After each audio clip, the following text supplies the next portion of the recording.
Headkrack is a hip-hop artist, MC, actor, and he can be seen weekdays as the co-host of Dish Nation and the Ricky Smiley Morning Show. I sat down with this talented artist in my neck of the woods to have conversations.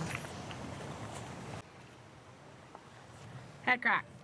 Hey. Welcome to my neck of the woods. Yo, it is so cool to be here. Like, I haven't spent this much time outside since I was like a child, so this is kind of dope. Really? I'm an indoors dude now. Video games and all? No, not even necessarily because of that. The weirdest thing is I'm scared of getting Lyme disease. Get out of here. It's a whole thing. There's like ticks, you know what I'm saying? Any place where there's deers and stuff like that, like, it could be a thing. It doesn't. We have deers in here. You know that, right? Cool. I mean, I've been looking at the ground and stuff. I've seen ants, but so far we're good. I haven't felt anything bite. But this is cool. You need to ground yourself and be in areas like this. This is holy ground. I love it. Where we're about to have authentic conversation. Here for it. Are you ready? Yes, indeed. You are the business.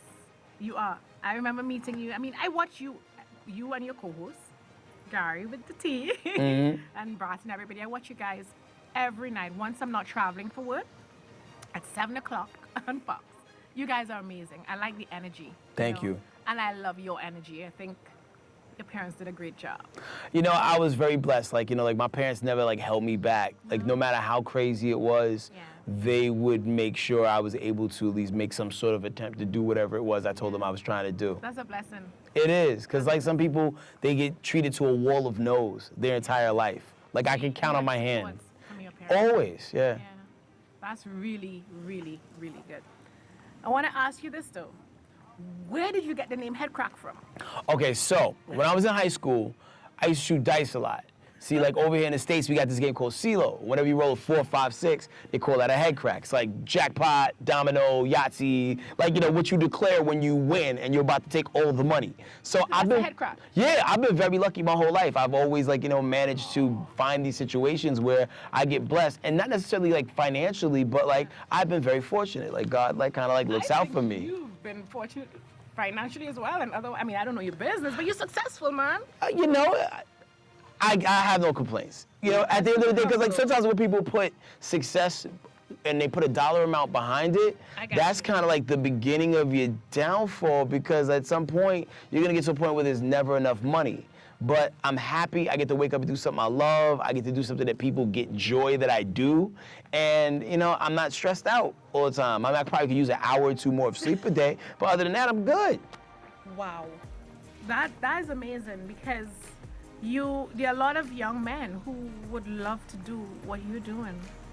Like, what's your message to them? I mean, especially in our community, a lot of, let's say, a lot of young black men who would love to do what you're doing. What's your message? I mean, my message is believe in your nonsense. No matter what it is, like, believe in it. Because, like, sometimes, like, as soon as you doubt yourself, you put that energy into the air that it won't happen. And as soon as you do that repeatedly, you all of a sudden start bringing yourself down a peg, down a peg, down a peg. Like, no matter how crazy, whatever it is that you want to do it. Because crazy stands out. And crazy isn't always crazy. It just means most people aren't doing what you're doing. Welcome to my neck of the woods. Exactly. Because I would imagine some people will probably like, huh? When you mention what you wanted to do. When I send a message to your people that, hey, this is where the interview is happening, I said two things. Either they're going to think I'm crazy, as the Haitians say, she crazy, or they're going to say, we need to be a part of that.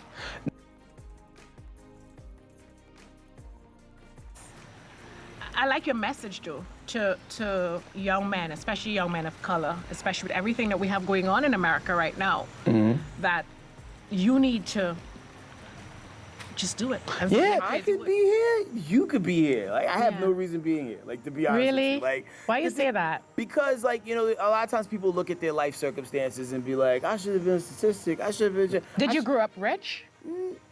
Yeah, I grew up hood rich. Hood rich. Well, I've never heard that expression. What is hood rich? Because maybe I was hood rich and I didn't know. What's hood rich? You know, we were almost Huxtable level rich. How? What's the difference? Well, Huxtable level rich, if you watch the Cosby Show, like, you know, the mom was a doctor, the father was, you know what I'm saying? Like, you know, they hustled jobs. They also hustled non-legal things as well, off and on throughout their career. You know, hit rock bottom, climb up from the top, and like, you know, our family got split up because of it. Yeah. And I spent a lot of my teenage years kind of like bouncing from house to house, but you know, with people that love me. I was never like living on the street or out of a car or anything. But there was one point in time where I considered myself being homeless. Really? But, yeah. At what age exactly? Age 14. It was either like 14 through like 16, or maybe 13 or 16. Listen, thank you for being honest about that. You know why? Because too many times I meet people, some I don't meet them, I hear them talking about other people. They see a guy like you, super successful in Atlanta, as we call it, in the ATL, and they don't know the journey. They see the destination. Right. But they don't know the journey. They don't know the stuff that happened in the middle. And we're so quick to judge each other. We're so quick to say, oh, he lucky. But you have a story. And sometimes we need to come out and not just because we want people to know our business or we have to justify our success, but we need to make people who look like us, who think it's easy, understand that it's not easy, but it's possible. It is all possible. All you have to do is just have alkaline thoughts. Nothing that God won't do for you when your intentions are right. Like a lot of times people want to know what you can do for me, but if we all work in the spirit of servitude and helping each other out, we'll all get what we're trying to get out of the situation. You know, it's almost like, not saying paying it forward in the hopes of getting something, but just because it's the right thing to do. What goes around comes around. You know, right. It's karma. It's literally karma. Because, like, you know, when you look at, like, you know, different aspects of, like, religious books and whatnot, a lot of those are rule books to kind of keep people in play, to keep them from wilding out. But if you set your own code and you do right and be fair and just in your Do you actions, believe this, that spirituality is different from religion? Because that's what I believe. I believe in it, too. Like, just because I go to church's chicken more than I go to actual churches. And I don't go to church's chicken that much. But Church's chicken. But who are you to, like, question my Yeah, God? Because that's right. I'm a spiritual person, but I'm not a churchy person. Well, I'm a spiritual person as well. And I grew up religious until I started to understand spirituality. Right. And then I experienced a level of freedom that I can't explain to you after that. I just became free and happy. It opens the world up. Because like when you sometimes close your eyes and just disconnect from your phone and disconnect from all the things in the world, like you realize that there is a universe living inside you that you can just use to will and manifest the things that you want out of the situation. Like, you know, when we was taking a break before we did this interview, I sat in my car in silence. Just me and just the world. Now, granted, I took a nap because it was too quiet. But, you know, we need to spend more time with ourselves so you can really hear what God's trying to say to you and you can learn how great you truly are. Preach. We're distracted. We're so distracted. Preach, crack, preach. I love it. It's not by mistake that there's so many things put around us to distract us. I know that you were or still is a member of the group Bodega Brothers. Am I saying Bodega it right? Brothers, yeah, you can say it. Bodega Brothers. Point your finger down. Bodega Brothers. Yeah. What does it mean? Bodega Brothers. So we're a group of guys brought together by a love of hip hop music. Yeah. And like, you know, I know in Jamaica they don't really have bodegas like they do on the East Coast of New York. Yeah. So what a bodega is like a mom and pop store where you can literally like buy all types of stuff. Sandwiches, cigarettes. Yeah. Marina Lights. What country Jamaica have that? God, they probably call it something slicker, but like in New York. Quality parlor. The parlor, okay. So a bodega is like the version of the parlor. And like musically, we're a little bit of everything. Yeah. You know what I'm saying? We party, we revolutionary, Yeah. we lyrical, we have fun, you know what I mean? Yeah. And it's just a mixed bag. So you guys are still performing together? We're still performing together. I've been focusing more on my solo project 9 to 10 months. But Right. we've also been quietly going to the studio and cooking up some stuff slowly. So would you say that music is your first love? I love music, yes. Is it your first love? It is my first love. Yeah. Like, if I could reverse the polarities and like make more of a living doing music than I do radio, I would rather do that. Most musicians say It that. is, but you know, it's a labor of love. So whether I'm making $5, $50,000, It's your whatever, passion. It's my passion. So I'll do it for free. I'll do it for a fee because like it truly is my happy space. Yeah. Like, when I'm on stage, there's no problems in the world Yeah. at that time. And like, you know, when you go to shows, people are unified. You know, no matter what your political background, who your favorite sports team is, race. It's about the music. It's about the music and having a good time. Yeah. You know? And right that you have the Action Park EP. Describe that to me. What inspired that? Okay, What's so behind that music? Action Park was one of my favorite amusement parks growing up when I was a kid. Yeah. So it was based in New Jersey. And it was the most dangerous amusement park in the world. Not because people were getting robbed or anything, but like these rides were like self-propelled. They're crazy. Oh my God. Yeah, they were insane. Like, there was literally a ride we had to like jump on and catch a swinging rope and try not to like fall into like the rocks. You know, and that was legit a ride there. They also So you grew up in New Jersey? I grew up in New York, but New Jersey is like New York's cousin. Yeah, like you can drive there in 2 minutes there. Yeah, you pay now I think like $17 across the bridge in New Jersey. So you like this amusement park in New Jersey? Yeah, because it always looked fun as a kid, and then when I finally went on a field trip with my school, I'm like, this is the most dangerous place I've ever been. When are we going back? It's like the thrill. So flipping that into a metaphor for life, Action Park is about the rides that you take in life. Some you will live through, some you may not live through. Yeah. But you know, at the end of the day, it's about the story that you get from it. Yeah. So it's a collection of stories told in a musical form. Yeah. And it's like just the energy and the mood behind it. So your music is more rap or more hip hop? That's a good question. Yeah. It's a perfect blend of both, I would like to say. I mean, it's definitely rooted in the pureness of like, you know, I think some of the 90s hip hop. Yeah. But it's still progressive at the same time. Like, you know, I'm not like rapping like I'm thinking, I always wondered, is it easy to rap? Because when I was small, I used to rap, you know, like. Well, it depends on you rapping. What do you mean? Like if you rap like some of these guys currently that's popping on the radio, it's easy to rap.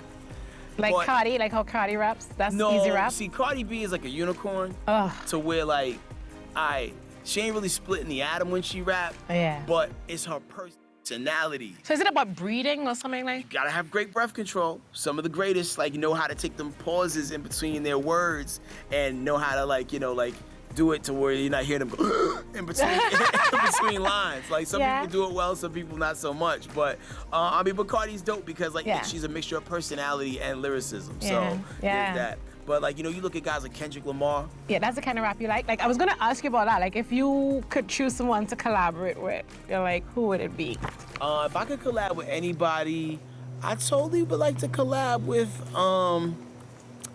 like, does that have to be like an artist, like far as like who? No, I just want you to tell me authentically, like, just even if it's a producer. But the thing is, I just want you to be authentic. I want to work with Rick Rubin.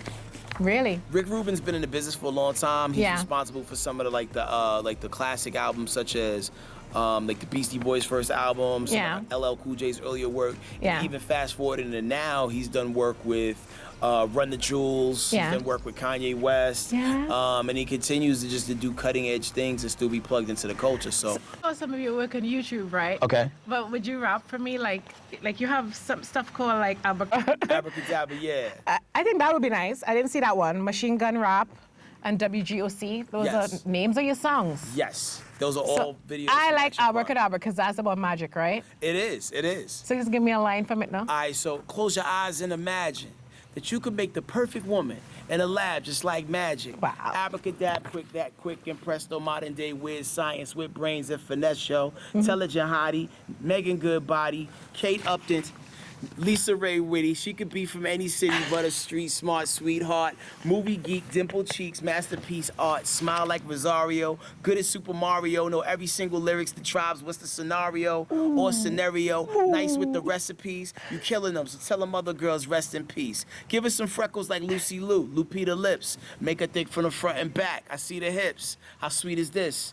The sweetest kiss. I wrote the formula down, then deleted it. Boom. Abracadabra. Abracadabra. That's so cool. And I mean, I never heard that song before, but I think you were talking about your wish list for a girl. Yeah, like if you put like a whole bunch of just like different like hot chicks in a blender. Abracadabra. That's so cool. And the video is like, it's almost like a short film. Yeah, that's real nice. I can't wait for everybody to really get their eyes on it. It's dropping later on this week. You all need to go and get Abracadabra. You'll be able to see the video on YouTube and wherever fine videos. And what's your YouTube? YouTube.com/Headkrack. Headkrack, everything Headkrack.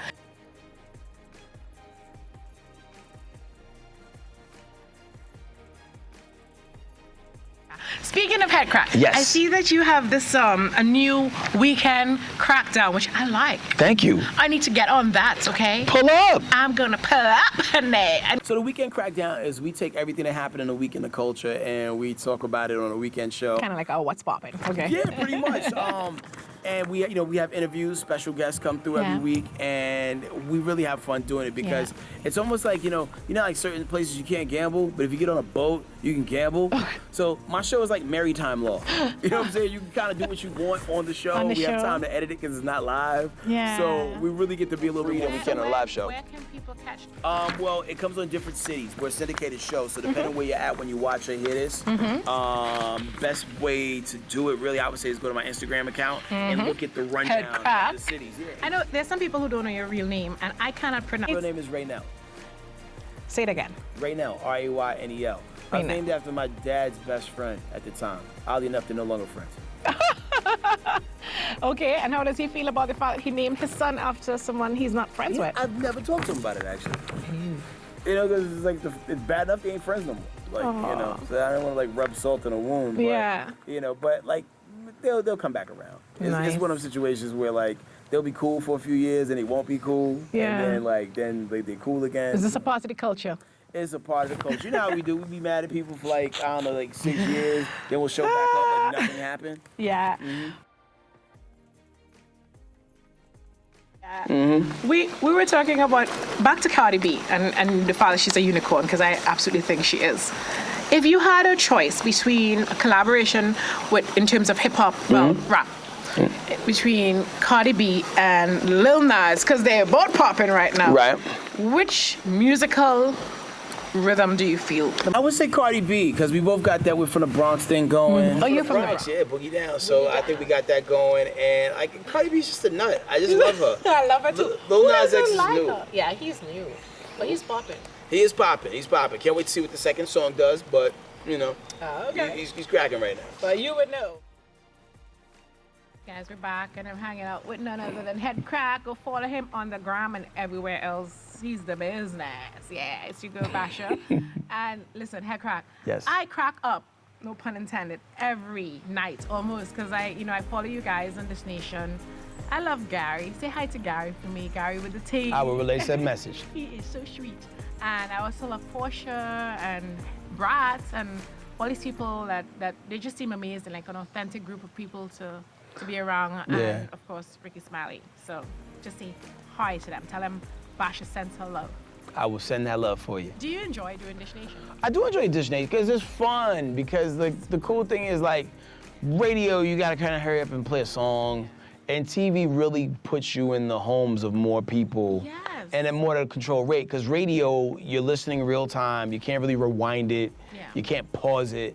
Yeah. But with TV, you can watch it whenever you feel like it. Yeah. And it's because of TV that like 67-year-old white people know who I am. Like radio's dope. As it relates to. TV is it? Yeah, there was a guy who looked like a biker, and he came and was like, "Hey man, really appreciate your work, brother." Yeah. I'm like, "Well, Nice. Thank you." Because And you reach more people in a very authentic way. yeah, They think they know you because of who they see on television. yeah. Where do you find time to even have fun? You're doing a lot. You're doing Ricky Smiley, Dish Nation, your own projects, Crackdown. Where do you find These things are fun. It's So that's where I find my fun at. I don't have as much leisure time to play like video games and stuff like that. Like I enjoy, but other than take a walking trail? this is my faux Jamaica trip. So we'll take it. I don't know if Jamaica will be happy with that, but you have to go to Jamaica. It's all in the mind, man. You can close your eyes and be wherever you want to be. You can be wherever you want to be. Intense. Indeed. Yeah. What is it? The alchemy of the mind. Alkaline thoughts. Alkaline thoughts. Correct. Thank you for that. You've achieved so much, and I would say at a young age, because I don't know your age. I also know that you lost your mom a while back. How long is it now? It's been a year. It's been a year and some change. Yeah. And how has that transition? Because I hear a lot of people talk about the feeling of emptiness of losing a parent, and thus far both parents are alive, but I don't know how that. But I also feel as though you have an angel. Do you feel her presence? Or? I do, but I also I feel the presence of a lot of people. You know what I'm saying? Like, I had a grandmother who preceded her in death, like on my dad's side, you know. And you were close to her. Yeah, very close to her. That was like my other mom, you know. And I was part of like a village. Yeah. You know what I mean? So even though I lost my mom, I have my stepmom. Yeah. And I have, I still have another grandmother. I have mothers of friends of mine who, like, they all looked out and took care of me, you know what I'm saying, during different parts of my life, you know? And it sucks because I just felt like there would be a time when I was, like, ripe and old and I would still be able to take my mom on a trip. Yeah. You know? Yeah. And to be robbed of that. But I'm sure she still saw you succeed because you're not successful now. You've been successful for quite some time. She saw it. Like, you know, she saw it and she was very proud of me. And I know that at the end of the day, she got to go along for the ride. Yeah. You know, and I think she sees it all. She sees it all that's happening. And my mom got to see the things I wanted my grandmother to see. You know, like, because I wanted my grandmother. See, grandmother never saw. No, see, but my grandmother thought I was popping when I was working for Motown. You know what I'm saying? Like, or the fact that I was like, you know, the fact that I was doing shows and stuff like that. So, and just even being on the radio, like, my grandmother's like, oh, my grandson, da da da da da. Like, and I would go like to her house and teach her how to do stuff with computers and stuff. And family is very important to you. It is. You know, because you only get one. Yeah. Well, depending on how you look at it, you get a few. Yeah. And you just want to just take care of them while they're around because you never know. Tomorrow's not promised. I'm not crying, I'm sweating. You are. But I am crying with you. All right. But at the end of the day, our time here on Earth is way shorter than eternity. So, you know, a lot of times people say, oh, they're in a better place. Yeah. And there was a point in time where I'd be like, no, I'm sure most people that are dead would rather be here. Yeah. But I just think when you look at the overall I don't think so. Nah, listen. I think there's a piece that we will never understand until we get to that point. We're bound by our bodies. Yeah. We're limited by our bodies. Yeah. A lot has been happening, and this is a very strange place to keep it real and to be authentic, because you're in entertainment.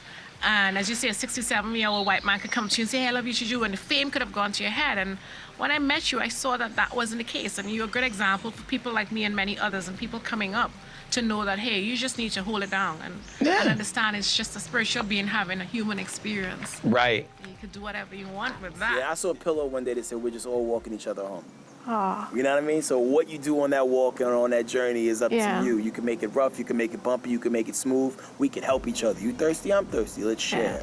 And, you know, and I think, you know, when you do things together, it makes the experience doper. I agree with that. It's absolutely amazing. And how much kids do you have? I got 4. Wow. Yeah. Nice. Any girls? Nah, I tried to make a girl 4 times. It made old boys. So you think you stop now? Oh, game's over.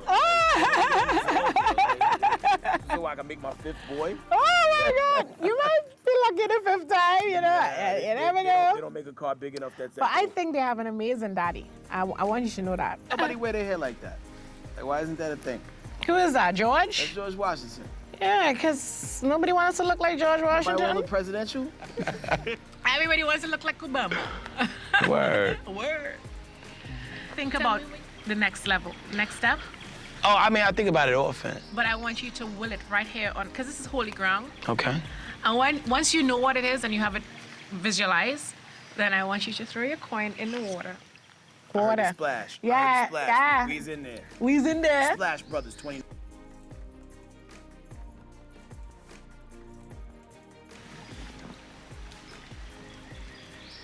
And it's good. Yeah. Yeah. This, I could talk to you forever, but I know you have to pick up your kids.